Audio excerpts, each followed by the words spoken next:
across the globe. And it was great that we had that opportunity to also connect to Regent Park as well.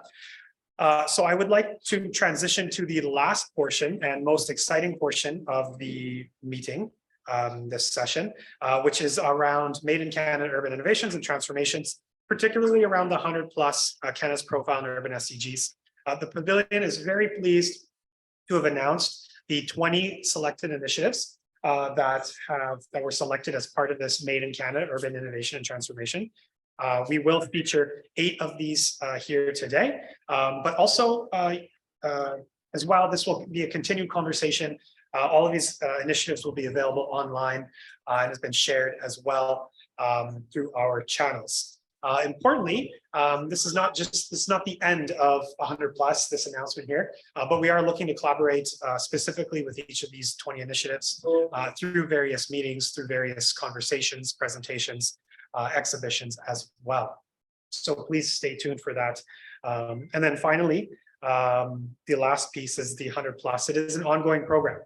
So although this is the first initiatives for this year, you can expect to see more from the Pavilion as we continue to build up urban innovations and transformations across Canada and eventually this way as well. So the final thing I'll say is that these Made in Canada urban innovations were really the Pavilion's effort to identify, assess, catalog, and disseminate great examples so that the world can learn from and present these examples as some of the most inspiring practices across Canada, and in a response to Prime Minister Trudeau's role as the co-chair of the SDG Advocates Group and the Pavilion's contribution to sustainable urbanization globally.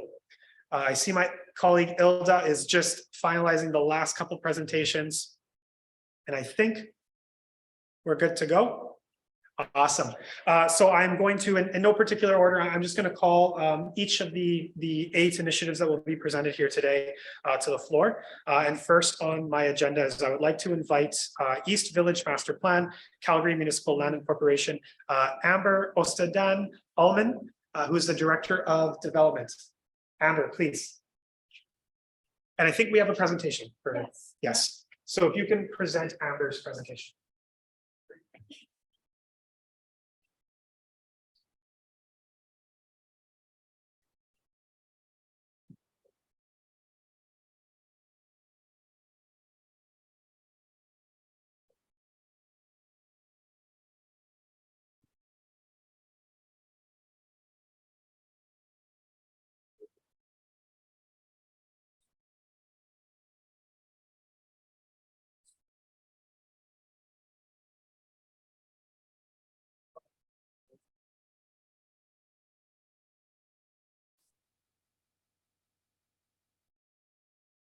Okay, go ahead. We're good to go? Okay, thank you. Hello, my name's Amber Osen-Alman. I am the Director of...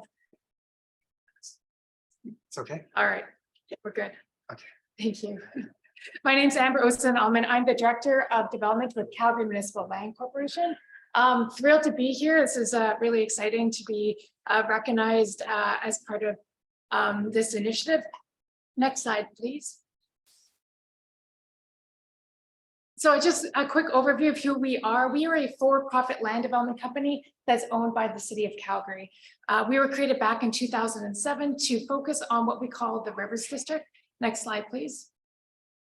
And revitalize this area here that's shown in the white dashed line. It's about 504 acres. And what I'm going to talk to you about today is the 49 acres in the white hatched area. Next slide, please. We set this up so I could speak to the United Nations Sustainable Development Goals, and I'm going to focus on 4 of the goals that we've been targeting over the last 15 years. Next slide, please. Here's a great image of East Village back in 2008, just as we were starting to get involved in the community. And next slide, please. Almost 15 years later, you can see there's been quite a bit of change in the area. Back in 2007, we created the East Village Master Plan that really set forth the vision and the principles in which we choose to deliver our projects. Some of those principles include sustainable transportation, designing to context, ensuring that we're also providing mixed uses and a diverse set of urban form. Next slide, please.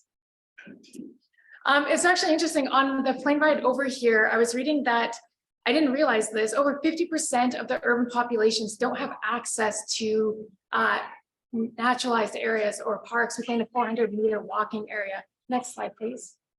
And I think we've done this in spades, and certainly within the 400-meter walking area. So pictured here is St. Patrick's Island. It's a 31-acre island in the heart of the downtown area. And we, a few years ago, went back to this island and revitalized it, touching just less than 30% of the island. And when we went out to the public, we said, what did you want to do with this island? How do you want to use it? One of the major pieces of feedback that we got from residents was that they wanted to be able to engage with nature and dip their toes into the water. And so what you see here is something we call Trout Beach. And it's a great place to play, bring your kids, and actually reintroduces the seasonal breach. Next slide, please.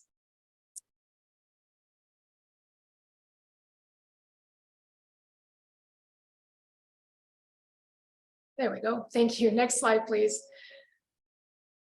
The next SDG I'll focus on is some of our unique actually financing mechanisms. So we are Canada's first form of tax increment financing. In Alberta, we're allergic to the word tax, and so we actually called it a community revitalization levy, or CRL. And so since our creation back in 2007, we've invested over $400 million into East Village, and in return have seen over $3 billion of private investment. And what that's really done is establish a sustainable tax base for East Village, in which the community can sustain itself without our involvement, in addition to providing dividends or tax dollars back to the municipal government and the provincial government. Next slide, please. Pictured here a few of our public works projects, our public plazas and park spaces. While these are not tax revenue generating, they're incredibly important to give back to the community, but also to attract private investment. Next slide, please.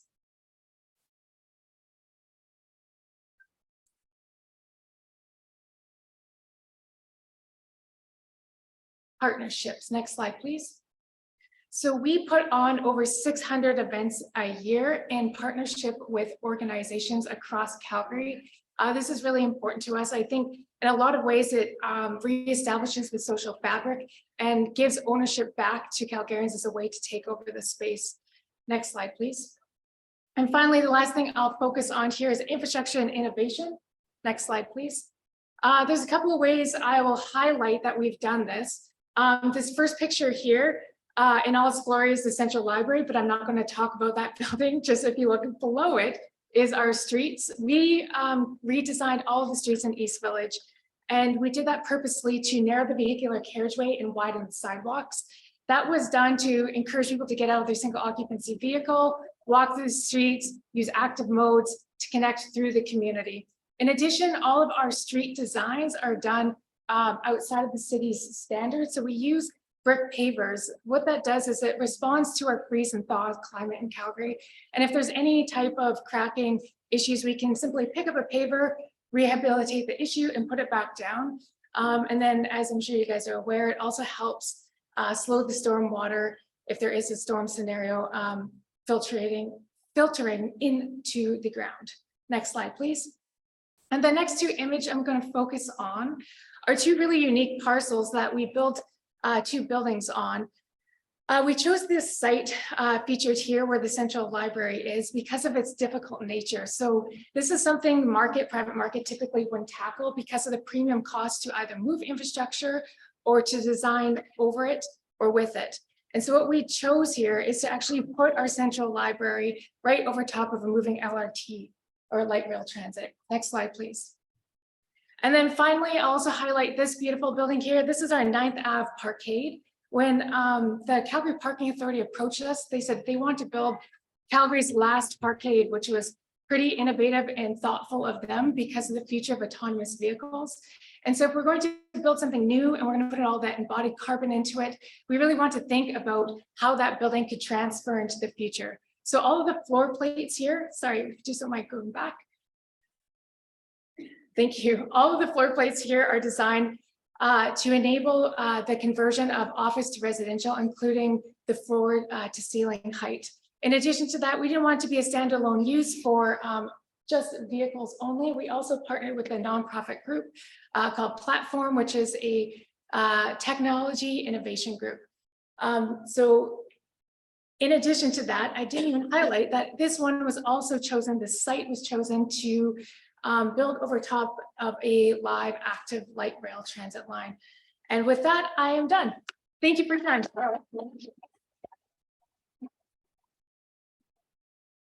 Thank you so much, Amber. Really setting the tone here for the presentations. I would next like to invite Van City's Affordable Housing Accelerator Program, Unlocking Land and Capital for Community-Owned Affordable Housing, Van City Community Foundation, and Irene Ganatos, who's the Director of Strategic Investments. Irene, please. And we'll share your screen.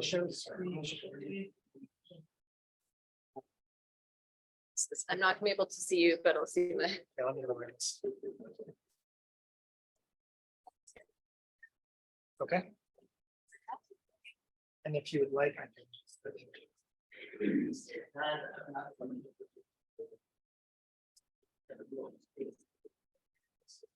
Okay. Yeah.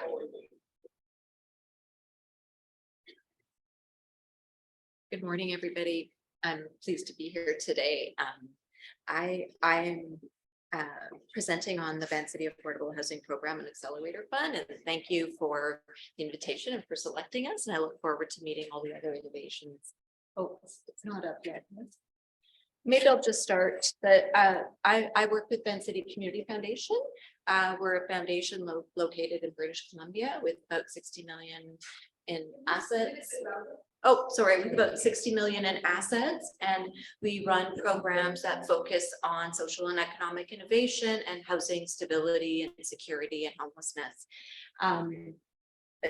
Next slide, I guess. Van City Community Foundation is part of a broader group affiliated with the Van City Credit Union, the largest community credit union in Canada. I should know how much we have in assets, as well as Van City owns a nationally chartered bank called Van City Community Investment Bank. Those of you in Toronto hopefully have come across it. It's Canada's first impact-only bank, as well as we have a nonprofit society which has an awful name called the Greater Vancouver Community Assistance Foundation. And together we use these four entities to ensure that our assets and resources are invested in a transformed economy that supports climate justice, equity for all. And our Affordable Housing Program and Accelerator Fund has been co-created by these groups to deliver both philanthropic and social finance to advance community-owned affordable housing. Next slide.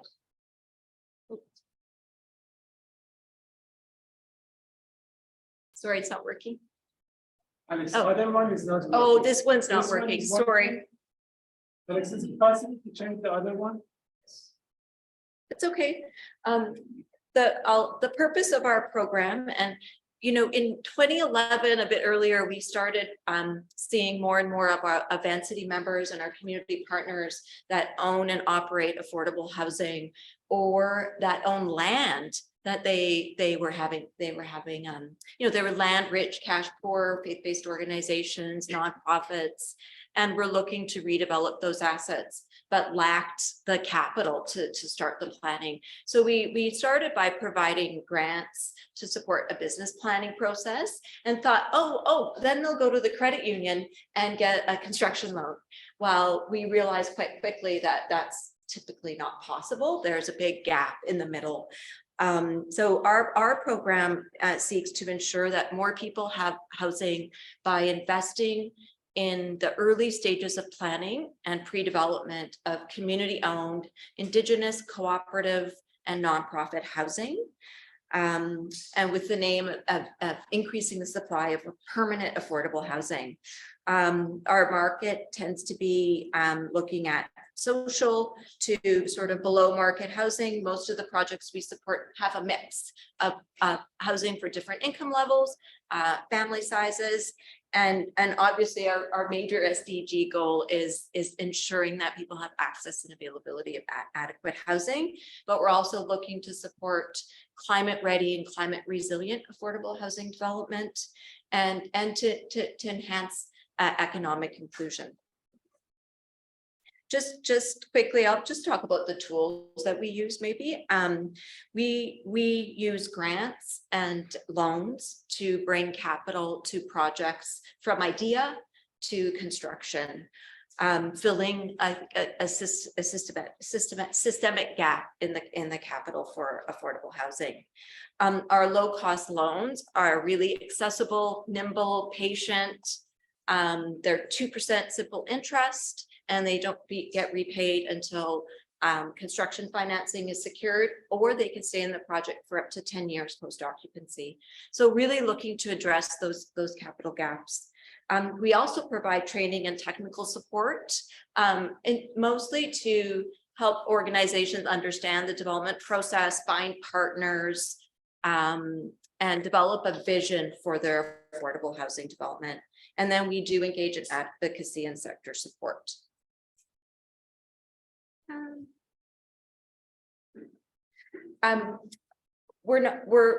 Our fund structure, we started with just 7 million from Van City Credit Union as grants to the fund and program. Our loan program now has a partnership with CMHC, brought $6 million to the fund, and we've raised to date, without an official campaign, about $8 million from impact investors, including foundations and individuals who are interested in committing their funds to support affordable housing. And that's something we are definitely looking to grow. And one thing I would say, a unique feature of our fund is that the grant and the CMHC money acts as first loss funds. So it helps reduce the risk for our investors. And it also allows us to keep our loans at 2%, yet pay a higher rate of interest to investors. So we're really looking for that capital mix. Just, we've done about 83 loans, issuing $31.7 million as well. Since 2011, we've made 185 grants, over around $4 million to many projects, 128 individual affordable housing projects, really catalyzing those business plans that unlock future financing. We've contributed to 4,400 units of housing that are a mix of 1-bedroom, 2-bedroom studios and different levels of affordability. And 91% of the properties that we've funded to date will exceed the minimum requirements and the step code for environmental sustainability. And in terms of like the financial innovation that I think is, we really created something that helped address a systemic capital gap that was constraining organizations from moving forward with affordable housing development. We designed the funding to be catalytic and to take risk, and it's creative, it's patient. We're known to, if an organization comes and has specific need, but we don't offer that, we'll try to make it work. So we're really trying to kind of develop this as we identify the needs of the organizations. We really do focus on leveraging land and underutilized land that's in community hands, faith-based organizations, community organizations, municipal land. How do we get that land to work for the community in affordable housing? And then we also focus on building development capacity. So in addition to funding projects, we work to fund nonprofit capacity development to help build their internal teams that will allow them to pursue strategic affordable housing development. Yeah, and that's it. Thank you.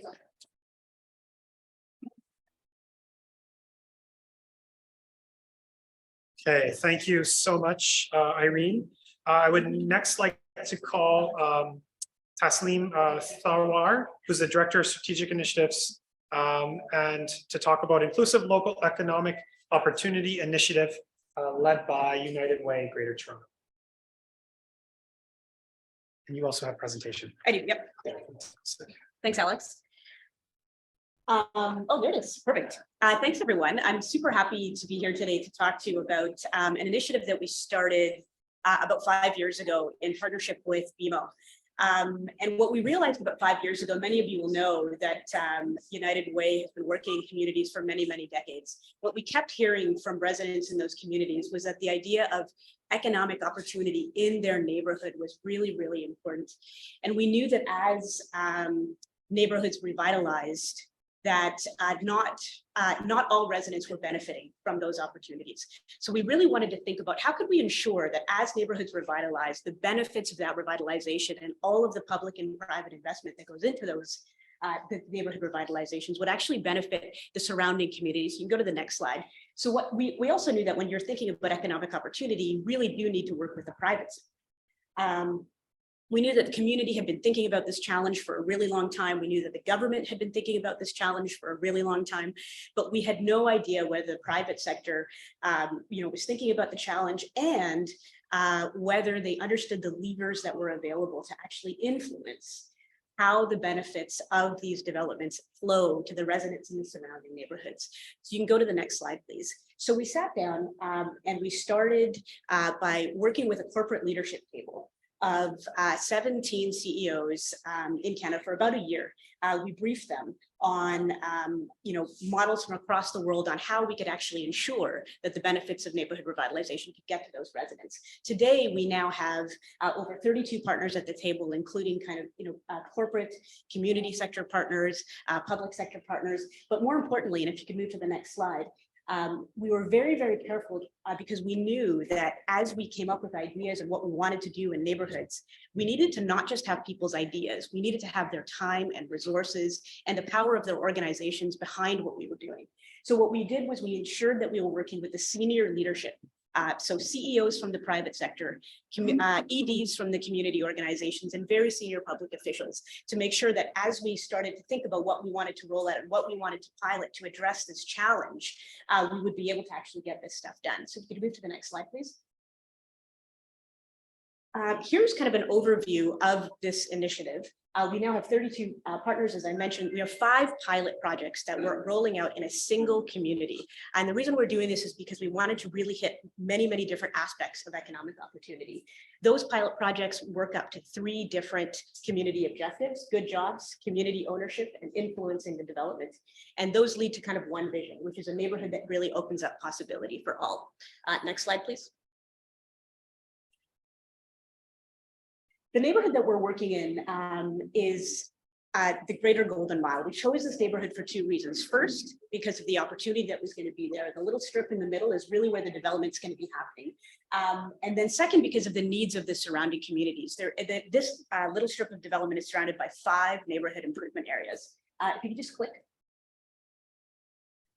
The residents in these neighborhoods are kind of overwhelmingly visible minority, overwhelmingly from outside Canada, and the median household income is much lower than the rest of Toronto. Next slide, please. And what is coming to that little strip in the middle of that neighborhood is massive, massive development. Another click, please.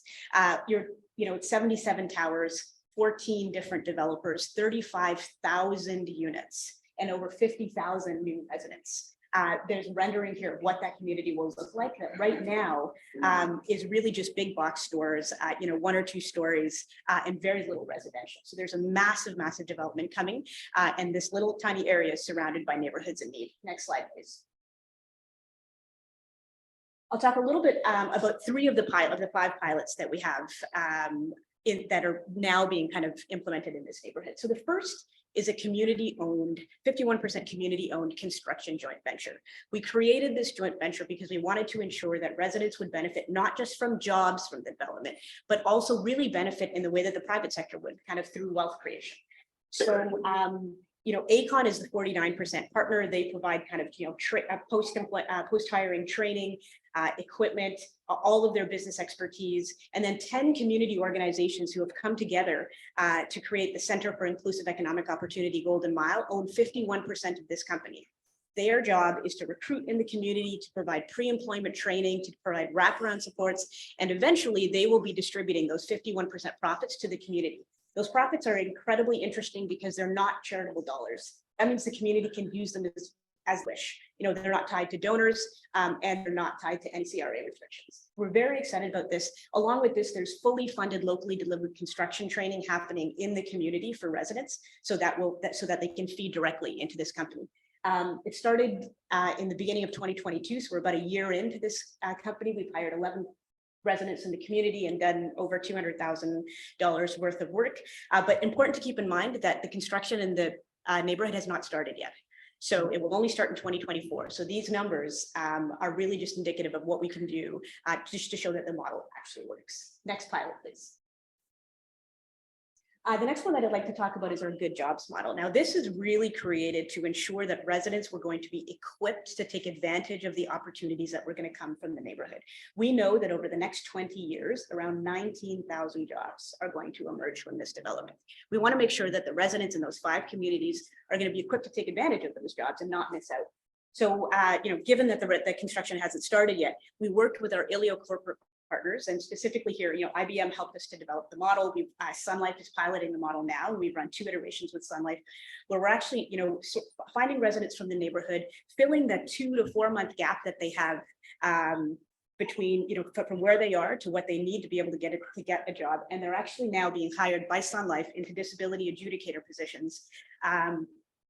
We're running another cohort later this year. But really what we're doing here is creating a model for non-construction jobs. Our joint venture is focused on construction jobs. We want to make sure that these residents can also take advantage of the non-construction jobs. And so the Good Jobs model has kind of across all of our corporate partners now hired 112 residents. We have a bunch of employers involved. And we've kind of trained directly with our Good Job model 34 residents in the neighborhood. As the construction kind of gets closer, we're going to create a redevelopment task force that's going to help us map across all 14 developments in the neighborhood. When will the opportunities arrive? What kinds of opportunities will there be? And then we can use a combination of our locally delivered construction training and our Good Jobs model to ensure that residents will be equipped to take advantage of those opportunities. Next slide, please.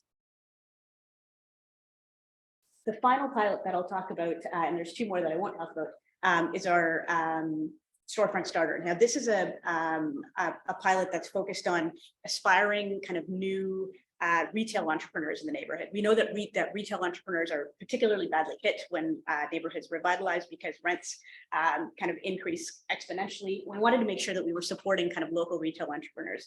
So we worked at this pilot was kind of hosted by RioCan. We have a 3-phase pilot model. We've worked with 12 entrepreneurs last year. We've got 15 entrepreneurs just recruited and starting training. I think they started training on Saturday.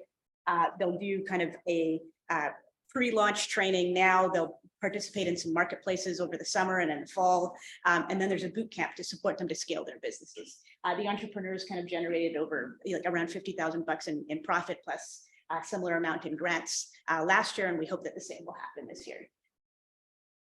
Next slide, please. So the pilots individually are interesting and we're very excited about them, but what we're more excited about is that the assets that are being created in the community that we can kind of mix and match as we wish once the opportunities become available through the development. So, we have this community-owned construction company. We've got fully funded, locally delivered construction training. We've got locally delivered non-construction training. We've got a not-for-profit whose entire job is to focus on economic opportunities for the residents of the Greater Golden Mile.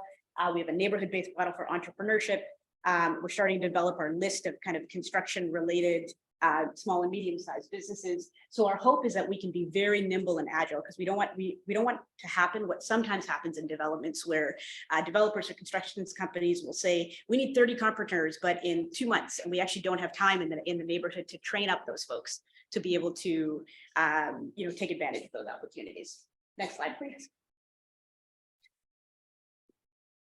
Here's kind of our very preliminary early indicators of success. As I mentioned, the construction hasn't started yet. So these are really just indications that the models are working. And once the construction starts, we really hope to see kind of these numbers move up dramatically. So, very quickly, 125 kind of residents with new jobs, 200, maybe $3,000 of increased revenue to businesses in the community. 92 residents directly trained across all of the ILEO pilots, and over 4,000 local resident interactions and 1,200 employability supports. I think that's all I got, folks. You can find out more at ilio.org. Thank you very much. We're so excited to be here and be part of this group. Thanks a lot.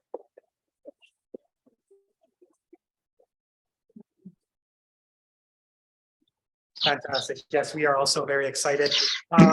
I do want to turn quickly to this Pavilion Steering Committee co-chair, Frank Doint, who is also the Secretary General of the International Society of City and Regional Planners. There's a little bit of technical difficulties, so Frank will join us now for a quick 1 to 2 minute address. If we can put him on the screen. Hello, Toronto. Hello, World Urban Pavilion. I'm sorry not to be with you in person. I was a couple of weeks ago for the first time in the World Urban Pavilion. It was a real pleasure. I am now somewhere in Europe. You can see the backgrounds. I'm waiting actually for a ferry to take me back to the mainland of Greece. So very brief hello words, emphasizing what I heard in terms of Made in Canada sustainability projects, which me as a sustainability planner, I think really it's all about, you know, the pudding is great, but it's the eating of the pudding that counts, not the making of it. So we love to share those examples of Made in Canada SDG projects, done and dusted, learn from them, and exchange with similar projects everywhere else in the world. As the Secretary General of the International Society of City and Regional Planners, we do our duty by looking around and capturing interesting urban planning projects from all over the world. We capture them in a World Planning Practice Review, and the next edition will be presented in Toronto during our joint conference with UAF 10 to 13 October in Toronto. So we will certainly engage also with the World Urban Pavilion. So looking very much forward to that moment, and very eager to learn from more projects going on in Canada, and of course exchanging them with similar projects, innovative urban governance and sustainability projects elsewhere in the world. So that's my brief comment. Once again, a great anniversary to World Urban Pavilion. Regards as co-chair of the steering committee of the World Urban Pavilion, together with my co-chair Julie Ward, who also could not join today, at least not in person. So best regards and best of luck. Thank you, Alex. Back to you.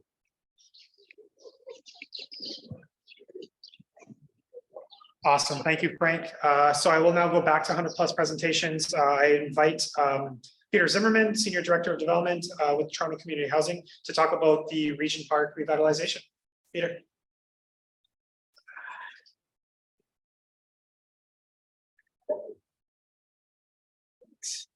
Great, that's great. Thanks, Alex, and thanks, everyone. I've got a little bit of a frog in my throat, so you'll excuse me. First of all, I'd like to say I'm humbled by the presentations that have preceded the one that I'm going to make. These are amazing initiatives, and I'm really excited and want to connect with the other participants in this important initiative. So Regent Park, I've been involved with Regent Park in one way or another since I was a student in the 1990s, and worked on the early revitalization plans in the early 2000s, and came back to Regent Park in the last 2.5 years to lead the final 2 phases of the revitalization process. So we're all really excited about where we're at. We're in the development. It's wonderful for us to be here and have this facility located in the heart of Regent Park, so that we can continue to showcase our work, learn from others, and share some of the learnings that we've made over the years. So thanks again. So let's go to the first slide, please. So there's only a little bit of this left, right? So, and I think for lots of people, it's hard to remember what was here before the revitalization process started. First building starting construction in around 2007. So this was a typical North American garden community urban redevelopment project. Began in the 1940s. And most of those buildings were completed by the early 70s, was the last Regent Park building that was completed. So it consisted of about 2,083 units of social housing. We always keep that number in our mind because that's our obligation to replace every single one of those units, and we're well on the way to doing that. We will complete that process in the next 2 buildings that we're building. So that's been a really important aspect of our work, and also to provide homes for every resident who was at Regent Park in the new housing. So we have a social contract with the tenants in this community to ensure that they all get new housing in Regent Park as we move through the revitalization. So we always have that number 2,083 kind of stamped in our minds. About 7,500 people lived there before. We're probably going to be closer to about 20,000 people in the Regent Park community when we're finished the revitalization. All of the housing that was in Regent Park was government owned. Was Ontario Public Housing that was downloaded to the City of Toronto in the early 2000s, and the City of Toronto needed to sort it out through Toronto Community Housing. So next slide, please. So this is kind of, oops, went too far, sorry. One more back. Nope, the other way. One more, I think you're missing a slide there. Yeah, there it is, that's it. So this is kind of an image of kind of where we're at today. And it shows that we still have some of the old buildings left, and we're going to be talking about phases 4 and 5 along the north face of the development. And you see some of the new development. And the principles that we brought to bear here are self-evident. You can walk the streets and you can see what we were thinking about as we plan this community. So obviously, we're moving away from 100% rent geared to income housing mix. And now we have a mix of market housing, affordable rental, and that RGI housing that we're replacing. We had these large super block developments, and we've now reintroduced all of the through streets. And that will be, we will continue that reintroduction of the through streets as we finish up those final phases of the development. The housing obviously was in a poor state of repair. And what we determined was that the cost of replacing it with new housing was actually less expensive than the cost of repairing the existing housing. So that was part of the impetus for the revitalization process. So the other thing that was missing in the community was the mix. So beyond the other types of housing, we didn't have childcare centers, we didn't have employment, we didn't have retail, and we didn't have community facilities. So we have some world-class community facilities that we've built with partnerships between us and the city, and us and our private sector partners. So next slide, please. So why are we doing this? Let me pass it. Sorry. There you go. So obviously we're replacing all the RGI housing. We want to introduce this market housing and the affordable rental housing. Introducing these new community spaces throughout the development, and that's part of the major part of the plan for the final 2 phases. Lots of new retail, and that's an important part of our strategy. What we've heard is there's a real need for community-based retail, and that's going to be incorporated in our final phases of the development. Sustainability has been a critical issue throughout the revitalization process. So the building that is directly to the west of us is there's a district energy plant that we put in the first phase of the development. You'll see there are smoke stacks coming out of the top of the building. And that was a natural gas fired plant. And at the time when we built it, it was seen as the most sustainable and sustainable approach for delivering energy services throughout the community.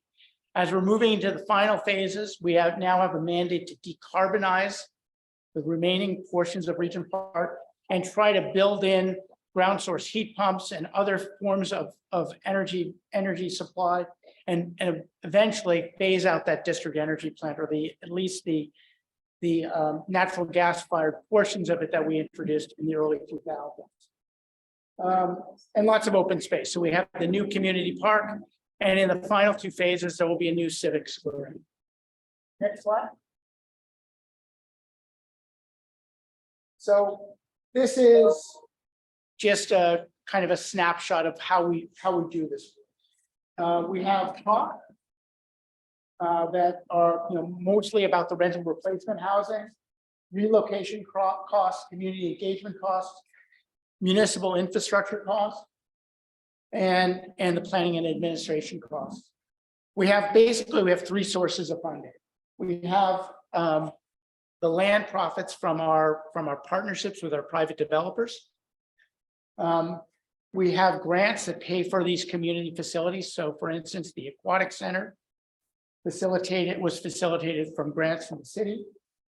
And we have mortgages. So we have operating income that we mortgage to help facilitate the development. At the end of the day, and I don't think most people involved with this understand this, is that we actually still, at the end of the day, with our private partners, trying to maximize the amount of affordable rental housing, we're still short. And so Toronto Community Housing and the city has provided grants that have facilitated the extent of the rental housing that we've built and supported the infrastructure that is a part of the plan. Next slide. So all of our work is done in partnership. The first three phases, we worked with the Daniels Group, who built phases 1 through 3 in partnership with TCHC. We built the market buildings in partnership with them, and they were our builder for the RGI replacement buildings and the infrastructure. For the final two phases, we went out for a new request for proposals, and Tridel, another large Toronto-based developer, was the successful proponent. And part of what the commitment that Tridel made, part of the reason why we selected them as our development partner for those final two phases, is that they've put in a commitment of $26.8 million in community benefits. And we're actually going to be launching the community benefits process this week here in Regent Park on Thursday night. Next slide, please. So the revitalization plan has evolved over time. The yellow and the red at the top are the phases 4 and 5. Those are the last portions of the project that we're working on. Everything else has been done. We're working on those final phase 1 through 3 buildings with Daniel, and then we're moving on to those phase 4 and 5 buildings. The plan has evolved over time. It's changed over the years, and we've responded to opportunities that have presented themselves. For instance, the Regent Park Athletic Grounds was made available. We were able to develop it because we got a grant and some support from private entities. The Aquatic Center, because the city needed to build a new swimming facility in downtown Toronto, and they selected the site, so we changed the plan to accommodate that. The latest change, we're in the process of rezoning. We'll go to that final slide.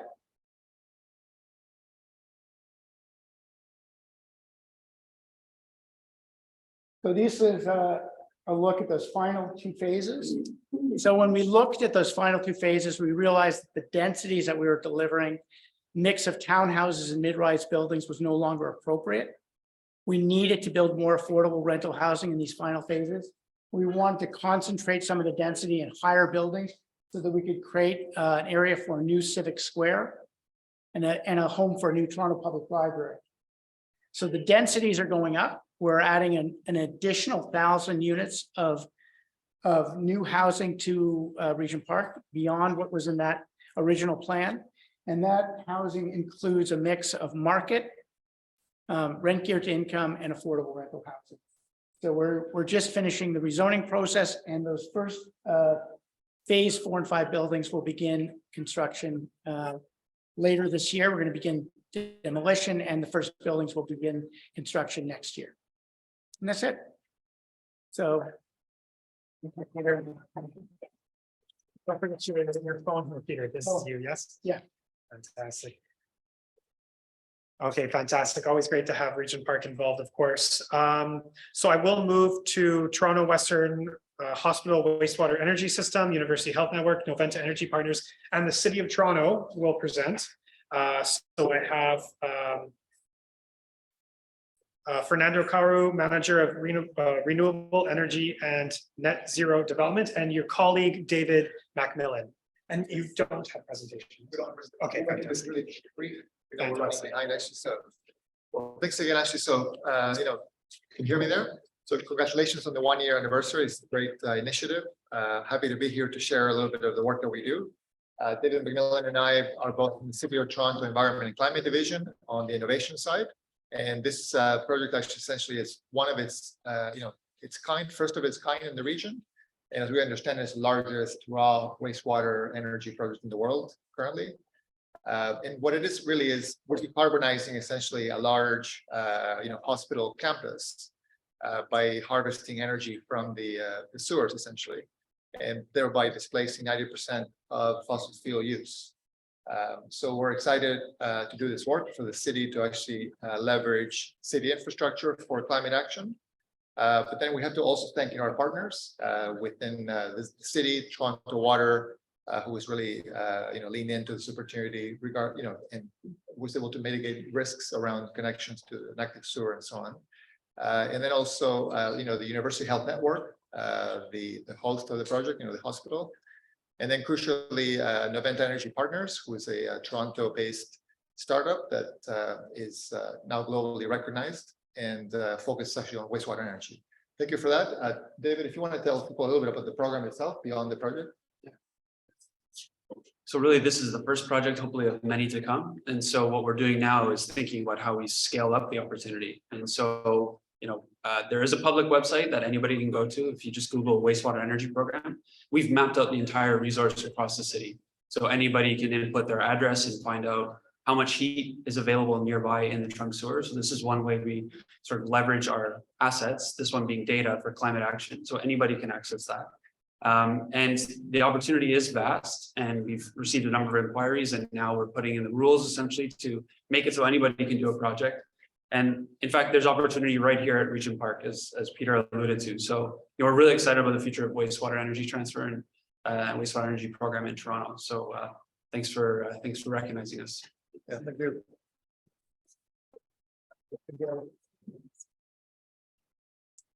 All right, thank you, Fernando and David. And although it was short and sweet, we of course anticipate much more collaboration in this in the future. Bear with me, folks. We do have a few more presentations to present here. I would now like to call Sparrow Living from Sparrow Living Incorporated, Oren Singer, who's the co-founder and CEO of Sparrow Living. And I think, Oren, you are joining us virtually, and perhaps I'll ask you to share your screen for the presentation, if that is possible. Yeah, absolutely. Just bear with me while I share my screen. Can you hear me okay? Yes, we can hear you.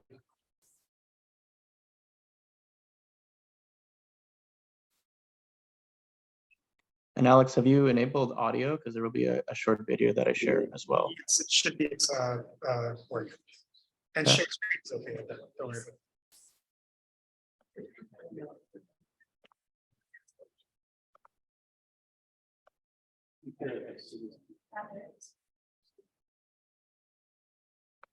Can you just confirm that you can see the screen? Yes, Oren, it looks great. Perfect. Okay, so thanks everybody, and good afternoon. I'm the co-founder and CEO of Sparrow Living. Sparrow is a home sharing platform that matches together those with extra space in the form of spare bedrooms or secondary suites to people who are seeking accommodation for minimum 2 months. I guess before I get into it, I just do want to express what an honor it is to be recognized as one of the 100+ Canadian initiatives contributing towards sustainable urban development. And yeah, I thought I'd start off by sharing a short video that what I believe really helps to capture the essence of our mission at Sparrow. And it's a story that revolves around a host and a housemate that we've matched together, two individuals from different walks of life brought together by our platform to home shares. So I'll get into the video here and hope we don't experience any technical difficulties. Give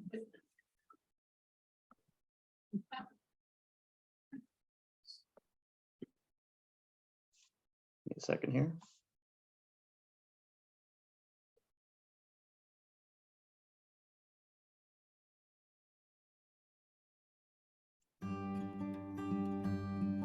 When I came to Canada, it was very difficult finding affordable living. That was like 10 years ago. So can you imagine now with more population getting bigger, inflation has gone up.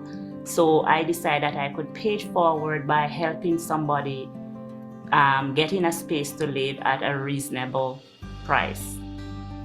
I didn't know it was a concept to start off with. And then when I did learn about it, I was a little bit hesitant just because I come from a home sharing situation where I've had issues with roommates or other members of the same home. So I was a little bit wary going into this, but the thing that really clarified for me was actually finding a compatible match.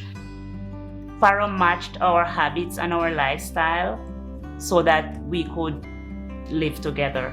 I wanted a platform that makes me feel safe to share my space, and that's what I get from Sparrow. We're both outdoorsy people, so we've been going on a lot of walks and hiking together. Karen's shown me some really nice trails around here. We've also visited Centennial Park, which is, I think, a really nice place. Apart from that, we've been cooking many meals together, so we do have very similar diets, which is actually something that's really attracted me to Karen as well, even through the match system, because I've had some experiences with varying diets before, and it can be a little bit uncomfortable. She cleans up after herself, so I don't have to worry about that, and I'm gonna give Sparrow kudos for that again. They did a good match because that's very important to me. Like I like clean. I like everything clean, and I'm fine with her and her hamster. They all fit in the family, in my family. When I'm looking for other places through, Facebook Marketplace or Kijiji, my biggest problem is coming across scams. A lot of people, they weren't genuine in actually trying to help somebody find a place to, live, and they weren't renting out anything particular, but they just wanted that, first deposit. Those fears and reservations were quelled when I spoke with Sparrow, and they assured me that they would try to do a perfect match and do a background check, verify the person's identity and all that. It's not fair to certain individuals to have to give away all or most of their income just to be able, to have a basic human right. So I think Sparrow is very good in, being accommodating for that circumstance. But this is like a really nice transition for me to be able to finally enter a new environment, but I still have Karen here to support me. So it's not, I wouldn't say it's just strictly moving from one place to another. I still have those same support systems around myself, but it's giving me an opportunity to develop into a better version of myself.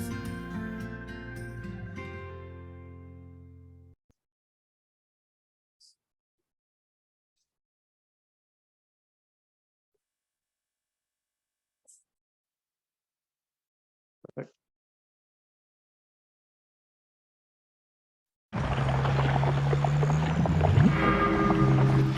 I hear a little bit of background noise. Can everyone mute themselves?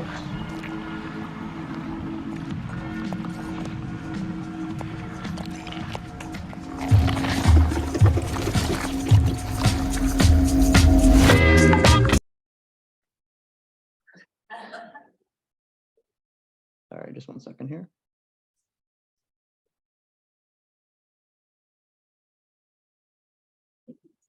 So yeah, thanks for watching that. I just want to highlight, the real problem that we're solving here. So the challenges faced by both renters and homeowners in today's housing market, I think we can all agree, are unprecedented. For renters, the average rent in Canada has reached a staggering $2,024 per month, and this is making it increasingly difficult for individuals to find housing. In fact, in 91% of Canadian cities are deemed now unaffordable for low-income workers to find a one-bedroom unit to live in. On the other side, homeowners too are grappling with their own set of problems. 1 in 5 believe they can no longer afford their homes, and a concerning 1 in 4 say that they would be forced to sell their homes if interest rates were to climb higher. These statistics, they underscore the urgent need for solutions that can help to bridge the gap between affordability and accessibility in housing. And these are really what set the mark against the backdrop for which Sparrow endeavors to create meaningful change. In the face of these overwhelming challenges, there lies what I believe is a vast untapped potential waiting to be harnessed. And there's an estimated 12 million empty bedrooms across Canada, with a staggering 5 million alone in Ontario. And we believe that these unused spaces represent a tremendous opportunity to address the housing crisis by unlocking this hidden capacity of supply. And we believe the solution to this problem doesn't only lie in building more, which of course we as a country, as a society need to do a better job at, but one part of the solution might be hiding in plain sight through unlocking the potential of what already exists. And through Sparrow, we can create living arrangements by matching together those with that space to those who are looking for places to live, to not only alleviate financial burdens faced by renters and homeowners, but also to foster more resilient and stronger communities in the process. And so our platform is designed to bridge this gap between those with that extra space to those looking for a place to live, by matching homeowners and tenants based on their needs, their preferences, their lifestyle, to create great living situations that would benefit both parties, or all parties, I should say, involved. We're making it safer, easier, and more enjoyable to share space. Our safety measures include ID verification, background checks, helping to provide insurance coverage through partners, as well as providing homeowners and renters with peace of mind through this process. We're making it we're making it easier by facilitating communication between our users on our platform, enabling them to schedule room viewings, create home share agreements, and eventually automate rental payments. And to further enhance our member experience, we use a unique compatibility matching system that brings together individuals with shared interests, values, and lifestyle. And this approach, combined with our dedicated support team that works tirelessly to support our members, really helps to promote an enjoyable shared living experience that ultimately helps us achieve our vision, which is a world where people live better together. So let's talk about impact. In 2022, we officially launched Sparrow and have made significant strides towards creating tangible social impact, directly contributing to SDGs by promoting affordable and sustainable housing solutions. So far through our platform in 2022, we successfully helped to match 110 vacant units, translating to $180,000 in saved rent for renters relative to market average rental rates. We helped to provide $280,000 in earned income for homeowners, and these are generally lower income homeowners struggling to afford and hang on to their houses. And 90% of the matches that we've created do involve a vulnerable population, and this could include seniors, students, or newcomers to Canada. And so I'll just quickly touch upon how Sparrow is contributing towards the UN's SDGs. So SDG 11, Sustainable Cities and Communities, Sparrow addresses this goal by maximizing the use of existing housing stock, reducing the need for new construction and minimizing urban sprawl, So we believe that by facilitating the efficient use of housing space, we can encourage sustainable urban development and ultimately create more inclusive, resilient communities. SDG 12, responsible consumption and production. Our home sharing platform promotes responsible use of resources by connecting individuals of vacant rooms. And we believe that this efficient use and utilization of available space contributes to a reduction of waste and encourages a more sustainable lifestyle amongst homeowners and renters. Last two would be SDG 1, no poverty. So by helping renters save on housing costs and providing lower income homeowners with an additional source of income, we help to reduce and combat poverty. And finally, SDG 3, good health and well-being. A sustainable and a stable, affordable living environment is, of course, essential to an individual's overall health and well-being. And we help to foster these types of living situations that positively impact mental health and social connections by promoting the compatibility between matches that have been made. So lastly, where do we go from here? We're actively working on scaling up Sparrow to quadruple our impact this year in 2023 to create 400 matches. In 2024, we'll be targeting 2,000 matches, and by 2026, ultimately get to 10,000 matches.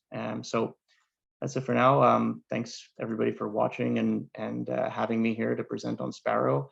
I believe that through our collective efforts, we can all contribute to a world in which everybody has a place to call home. Thank you.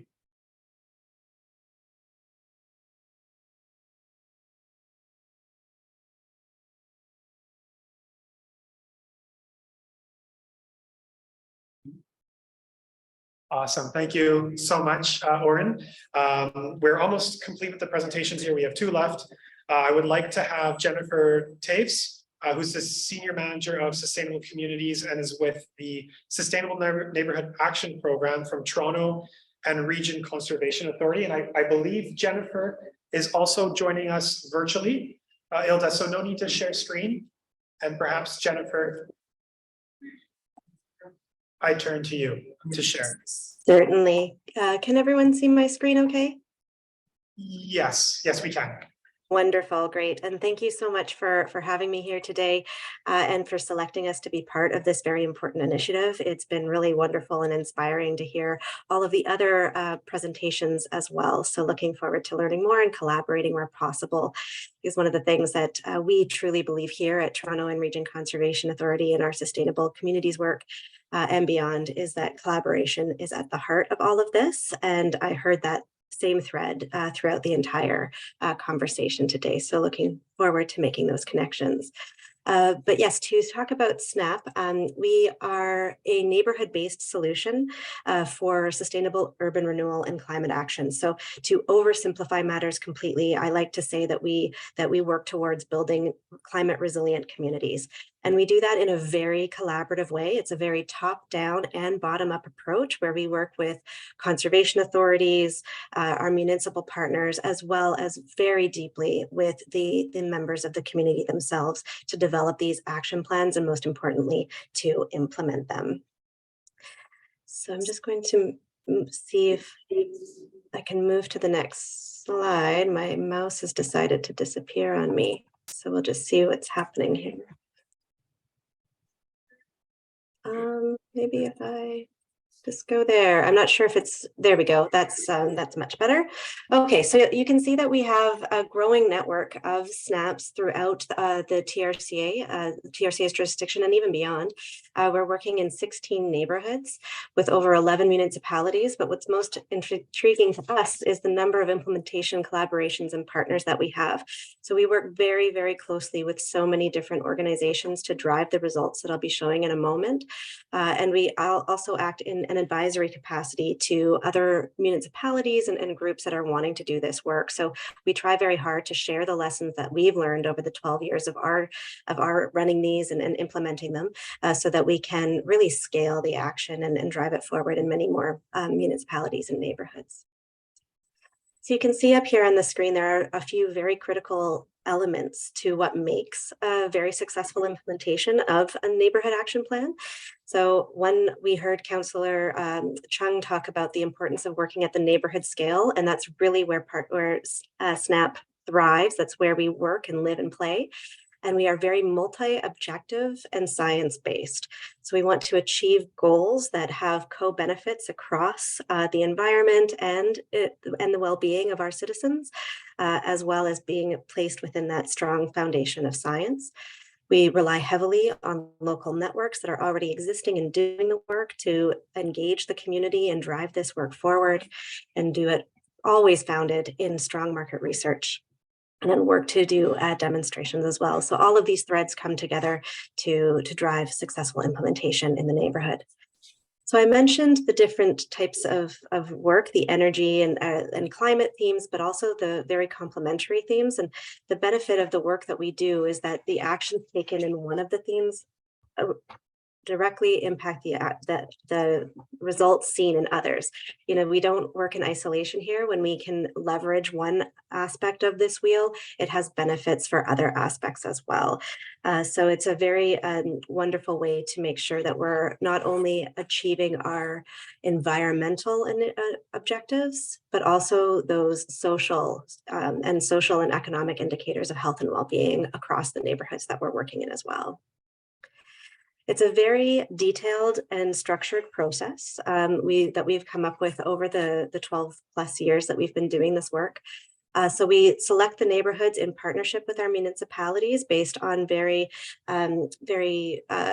stringent environmental and social indicators to make sure that we are leveraging the work in the communities that need it the most. And then we begin an action plan process, which takes between 1 and 2 years and is at its very core, very, very collaborative in terms of engaging with stakeholders, engaging with community and residents and the community networks that are already in place, as well as NGOs and municipalities and the like. So that moves forward into a co-creation of an action plan that then moves forward into implementation. And while we're doing that, we're also trying to get quick wins on the ground so that we can start to see how this works in practice and gain that momentum and that ownership from the community. So again, just highlighting the real collaborative approach. There's from the very beginning, there's listening and learning from the community, and then building capacity within that community to take leadership roles within the implementation process itself. So there's a wonderful way to engage people throughout the entire process. So these are a few of the typical types of action areas that you might see us working in. We do home renovation blitzes where we'll do, go into homes and really work with them to reduce the energy use, improve stormwater management on the facilities and on the homes and things like that. We look at it from a public infrastructure renewal perspective. So looking at the parks, looking at the right-of-ways, looking at all of those things. Looking at multi-unit residential buildings. That's a real action area for us and a huge impetus in increasing livability and connectivity within our neighborhoods. And then the community resilience point of things. All of this work really leads to climate resiliency, within each of these communities. So that's a very important part of the work that we do. And that's the end of my slides today. I would be happy to talk with any of you and all of you further about the way that SNAP runs and works and how we can collaborate moving forward. Thank you. Yes, thank you so much, Jennifer. Yes, thank you so much, Jennifer, and definitely looking to take this conversation further. The final presentation that we have is from our close collaborator, Mark Fox, who's a distinguished professor on urban systems of engineering with the University of Toronto and School of Cities, who's also a close partner of the Pavilion. One of the collaborators that designed the past exhibition here. Mark will discuss city data ontologies, models and impact standards to achieve SDG 11 using the urban monitoring framework and the Pavilion's analytical framework. And again, this is from the Urban Data Center from the School of Cities. Mark, please. I think the title just took up most of my time. I think I'm the closer. And so thank you very much for selecting our project as part of the 100 plus. And thank you everybody for sticking around. I know this is difficult to sit here all that time. 5-minute presentation is the hardest presentation to give because you have to identify what are the key ideas you want to be able to present. But I always like to start off with a story. 12 years ago, I was introduced to the whole area of SDGs and city indicators specifically by the Global City Institute and other things going on at the University of Toronto. This is primarily in the context of what is called ISO 37120, which is a set of indicators for city sustainability and well-being, I guess. The importance of measurement is clear. It's been said several times so far. I want to correct the record. The person who first said, if you can't measure it, you can't manage it or improve it is Lord Kelvin back in the 19th century, and not Peter Drucker in The Management Guru or Sir Gus O'Connell or whatever was quoted. But what struck me at that time when I heard about indicators and its use to measure is it sounded like more of a beauty contest to me. City of Toronto says, here are my indicator values, don't we look good? Melbourne says, here's ours. City of London says, here's ours. And you look at the numbers and say, hey, they look better than the other person. Okay, but when you really want to dig into the numbers and answer the question, why is Toronto better or worse than Melbourne? Why is one city doing better than the other? The numbers don't tell you anything. It's a scorecard. And as I said, for me, it's no more than a beauty contest from my perspective.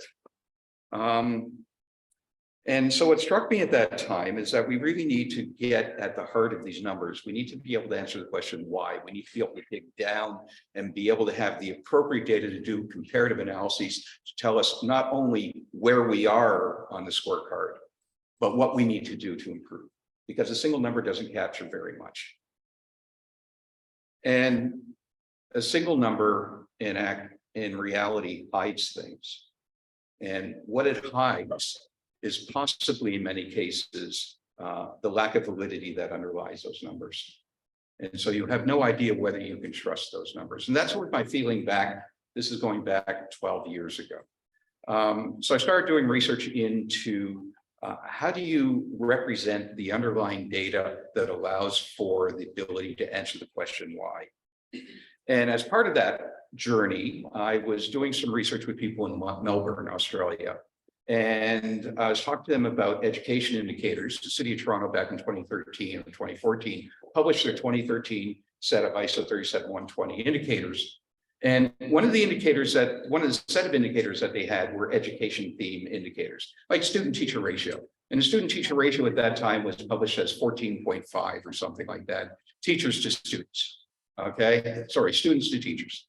And in talking with people in Melbourne, turns out that their number was above 20, okay? And they didn't even bother to ask me, why is Toronto so much better than Melbourne? They went straight to the heart. They called me a liar. Literally, to my face, you're a liar. I said, these are my numbers. I'm not lying. This is what the city published. Okay, so that then caused me to start another journey, which is to try and find how these numbers were derived. And I contacted the city and spoke to the people there. They said, well, I have to speak to the Toronto Board of Education, which is actually, the Board of Education in Ontario or provincial and not run by the city. And I spent 3 months going back and forth with them, trying to find out what the basis of the number was. Eventually, I had to submit a Freedom of Information request, which I ultimately did not do. And instead went directly to the source, that is the director of analytics for the City of Toronto at that time. And he said to me, Mark, I have no idea where that number came from. I have no idea who provided that number to the City of Toronto when they put their list together. And I thought, oh, gee, well, this is an interesting experience. Nobody knows where that number comes from. And so if I'm going to say, to what extent do I believe that this number is true, my degree of certainty is close to 0. because I have no idea where it came from, how it was derived, what number, what information was based on, things of that nature. So I thought I'd do a little test. I went to the Greater London Authority, or whatever it is. I spoke to a senior person in government who, under them, they did the ISO 37120 measurements, and I said, "Can you tell me how those numbers were derived?" And he said to me, "I have absolutely no idea." So we live in a world where we want to measure things.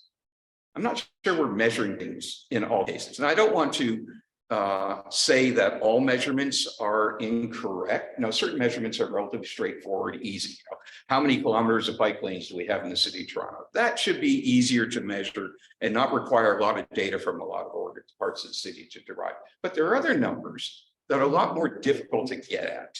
And so let me give you another example, because I think it relates to this flourishing idea that metric that we saw earlier, which is part of my life I spend in the social services area. So I'm also director of the Center of Social Services Engineering at the University of Toronto, because in my volunteer work with social services, I spent time living on the street to experience what it means to be homeless. And it was a very difficult time for me. I was supposed to be for 48 hours. I lasted 36 hours. It was so difficult.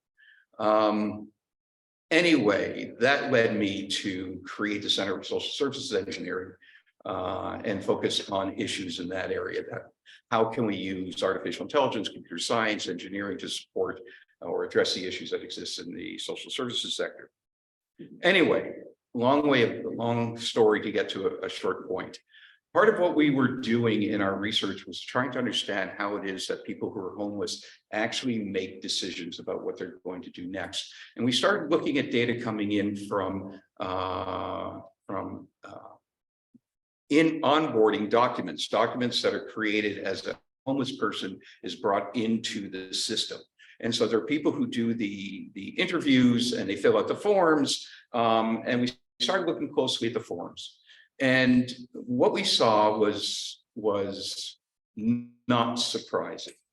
Given variations in training of individuals who do the onboarding these people, given the vagueness of the definition of the terminology used within the field, the data that was being gathered was at best suspect. I mean, it was, if I may use the term, crappy data. Okay, and if you're going to make decisions with respect to the delivery of social services based upon that information, I would be concerned. Okay, and so the whole point is that when you look under the covers of a lot of this data that's being gathered, that is not easily gathered, that is subject to the subjectivity of the individuals doing the surveys and things of that nature, you're going to run into problems. Okay, so that is part of the motivation behind what I'm going to talk about. So that's a long lead into what I want to say. I'm sorry, I'm going to have to read this because a 5-minute presentation has to be concise. Okay. Hey, look, what can I say? So the SDG 11 defines a set of outcomes and indicators for measuring a city's progress in achieving sustainability. But to measure these indicators, we need data. Sadly, the casualness with which we refer to data masks and oversimplifies the challenges faced in finding and interpreting and integrating it. With respect to cities, the data we need is often spread across the various city departments and divisions and external organizations such as provincial, federal, for-profit, non-for-profit, if it exists at all. And if you look at the landscape of non-profit and charities in Canada, there's over 200,000 of those. It's a lot of places to get data from. Consider the evolution of cities that has occurred over centuries. Each service, such as water, transportation, public safety, housing, etc., developed independent from each other. Each developed their own vocabulary for describing what they do and the processes for doing them. Similarly, the information systems designed to support these services reflect these differences. So you would think Those of us who have a computer science background would design information systems that would integrate well with other systems, be able to communicate easily, share data, things like that. If that's what you believe, you're wrong. Okay, each information system is designed by different people. They use different data models. They represent things differently. And so the interoperability is impossible.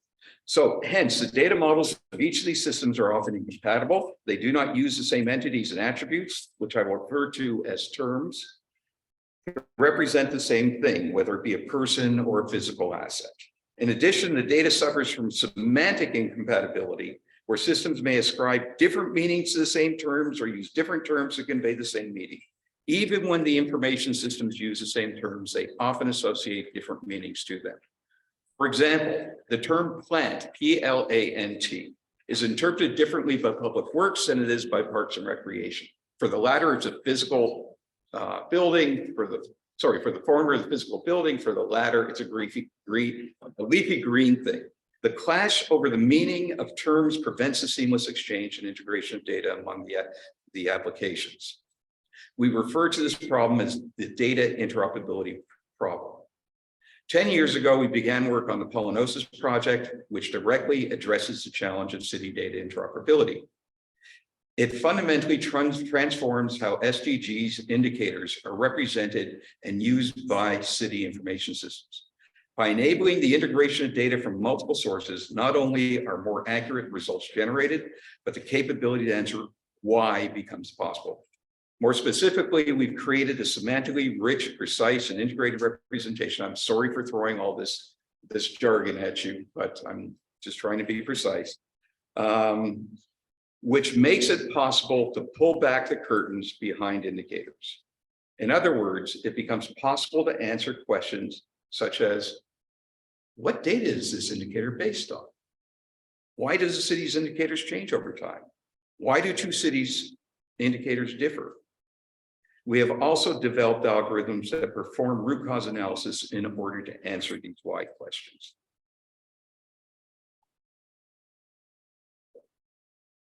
The impact of the results of these projects has been both global and local. Globally, our work has formed the basis of multiple ISO and IEC international standards. ISO is the International Standards Organization. We have published or about to publish at least 4 different standards for how you represent city data that will allow for the interchange, exchange, and greater preciseness of data within cities and between cities and their stakeholders. Locally, we have applied these standards to the development of a city common data model for the City of Toronto as part of the city's digital infrastructure strategic framework. The City Common Data Model enables the sharing of information, planning, coordination, execution of city services. Finally, we are now engaging municipalities and urban tech companies across Ontario to pursue the adoption of these standards based on the City Common Data Model. As we succeed in promulgating these results, both as international standards and as the basis for how municipalities and urban tech companies operate, the impact it will have will continue to grow both locally and globally. Thank you.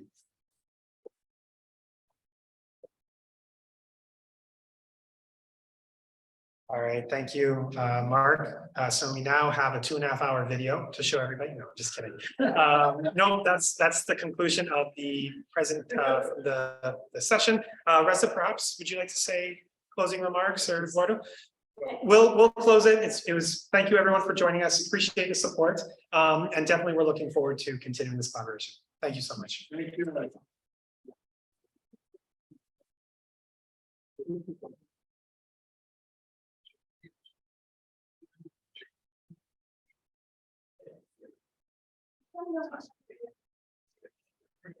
Thank you.